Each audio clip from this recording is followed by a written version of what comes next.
School गए आप? School पढ़ा हूँ। कितनी क्लासेस पढ़े हैं? 5 पढ़ा हूँ।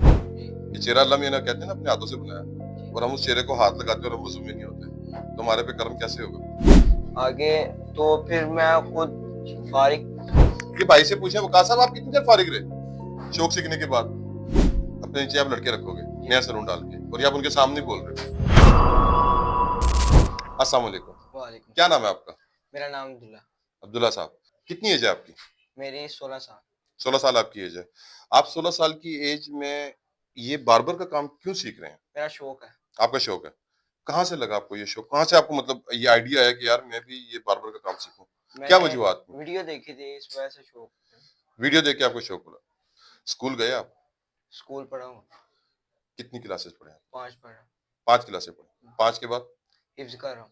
हिफ्ज भी कर रहे हैं, माशाल्लाह। क्या बात है।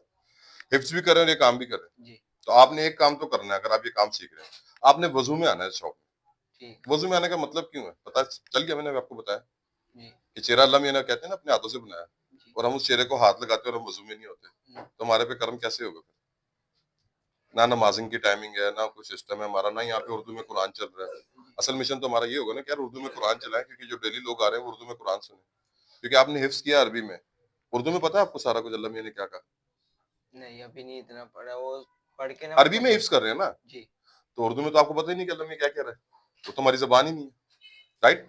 जी, तो जब अपनी जबान का भी नहीं पता अल्लाह मियां क्या कह रहा है, तो हम वो अमल कैसे करेंगे? पूरी दुनिया तो अमल पे चलती है। जैसे अब आप प्रैक्टिकल करने आ गए, आप ये भाई काम कर रहे हैं, आप आंखों से देख रहे हो वो काम हो रहा है, आप देख रहे हो ये काम हो जी, रहा है, ठीक है, लेकिन इसकी थ्योरी क्या है? ये कब इजाद हुआ? ये बार्बर का पेशा कब आया? हजरत सुलेमान के दौर से हम लोग आए। ये आपने हिस्ट्री कहीं नहीं पढ़ी। फिर इस काम को करना कैसे, आपको टाइमिंग नहीं पता। रात को 3-3 बजे तक शॉप खोल के, आप तो ये देख रहे हो ना, रात को 2-2 बजे तक शॉप खुली होती है। जी, आपने भी यही करना होगा, क्योंकि प्रैक्टिकल आंखें तो ये जी। देखो। आप कुछ नया क्या करोगे? मैं। कुछ नया करने का सोचो यार, कि हम आएंगे एक टाइम पे। जी। तो ये आपके वालिद साहब ये काम करते थे, नहीं। आप खुद सीख रहे हो अपने शौक से। तो जब शौक से कोई भी काम सीखो तो उसको पूरा सीखो, जी, सही है? ठीक। इसकी आप जो आपने एक वीडियो देख के आपको शौक हो गया कि यार मैं ये काम सीखूं, आप सीख रहे हो, इसकी थ्योरी भी पढ़ो। नेट पे जाओ, यूट्यूब पे जाओ बार्बर्स की, कि हमारी रूटीन, हमारा सिस्टम, हम कितने बजे उठें सुबह, मेंटेन सुबह टाइम पे आए कस्टमर के लिए, कस्टमर को टाइम पे लेके आए, अपॉइंटमेंट पे काम करें, तो ये सारा सिस्टम नहीं ठीक हो सकता? हो सकता है। तो आप क्या इसमें नया करोगे? क्या आपको नजर आ रहा है? जैसे मैंने बोला यार हम कुछ नया करेंगे। नया करेंगे, अपना सलोन डालकर मैं अपने ये नीचे रखूंगा लड़के।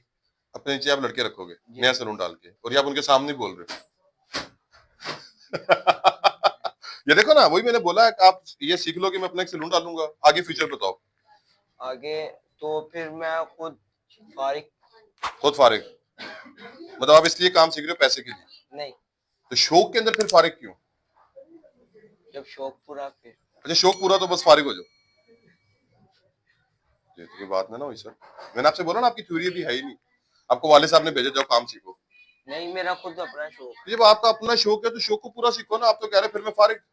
शौक वाले तो फारिग ही नहीं होते, वो तो मरते तब तक काम करते हैं। ये भाई से पूछे वकार साहब, आप कितनी देर फारिग रहे शौक सीखने के बाद? जब नोट पकड़ने लगे फिर फारिग हुए कभी?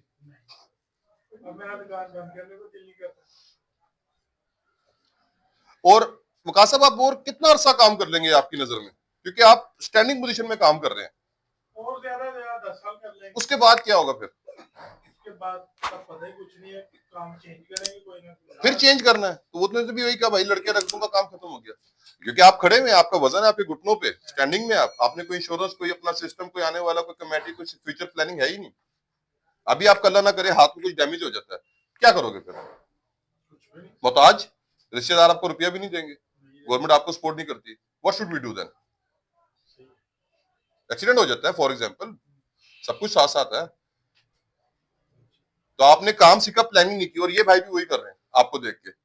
मुझे देख के नहीं कर रहा, मैंने आपको देख के ही सीख रहा है ना। ऐसे ही। ये तो बच्चा जब होता है वो बड़ा होता है तो वो तो माँ बाप को देख के बड़ा होता है, जहाँ काम करने जाता है उसको देख के। माँ बाप तो सिर्फ पालते हैं, तरबियत तो माशरा करता है जब आप बाहर निकलते हो, राइट? तो आपने मतलब कि कोई ऐसा एक फ्यूचर प्लान नहीं है यार, अगर आज मेरे हाथों कुछ हो जाता है तो यार एकेएम है फिर आपके लिए, ओके। फिर आपके लिए एकेएम खड़ी हुई है कि आपका एकेएम का हाथ कब्र तक का साथ। अभी मेरे कार्ड नहीं मैंने आपको दिए लाके, भी मैं जो लाया हूँ वो सारा सिस्टम अभी हम सारे जमा होंगे, फिर वो कार्ड आपकी स्टैंप होगी, हक लग जाएगी कि भाई वो कल कुछ होगा एकेएम आपके साथ है। आपका नहीं, आपके घर का खर्चा भी है कि हम आपको देगी, ये भी याद रखिएगा फॉर एग्जाम्पल, क्योंकि आपसे सब चीजें जुड़ी हुई होंगी। आपको कुछ होगा तो मसला, अगर दुकान को कुछ होगा वो हमारा काम नहीं है, क्योंकि वो आपने चलानी है, वो अपनी मर्जी से चलाएं आप।